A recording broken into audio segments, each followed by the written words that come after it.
seulement celui qui évangélise, mais c'est un ministère d'évangéliste. Donc un évangéliste, il peut avoir les 5 dons en lui. Il peut avoir les dons du pasteur, il peut avoir les dons de prophétie, les dons d'enseignant et les dons d'apôtre. D'ailleurs, le rôle d'évangéliste, c'est le même rôle que les apôtres ils avaient.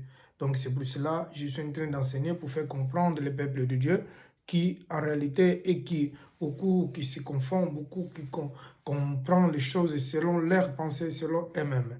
Alors, parlant du ministère des apôtres, donc j'avais parlé hier qu'un apôtre, j'avais parlé des 5 ministères, donc dans l'Éphésiens chapitre 4, verset 10, je disais que Christ, c'est celui qui est descendu, et les mêmes personnes qui montent au ciel, donc dans l'Éphésiens chapitre 4, verset 10, hein, les mêmes personnes qui montent au ciel, au-dessous de tout, et lui, il a donné les ministères, donc d'ailleurs, et tout le ciel, il est monté au-dessous de tout le ciel, afin de remplir l'univers. Donc ça, c'est Éphésiens chapitre 4, verset 10.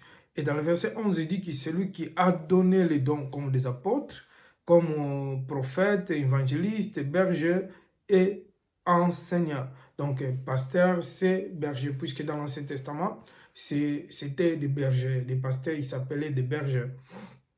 Et, et aussi, on peut voir que le rôle, les prophètes, il y a des prophètes qui avaient les 5 ministères en lui.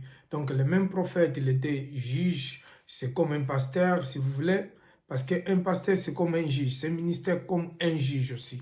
Nous devons comprendre ça.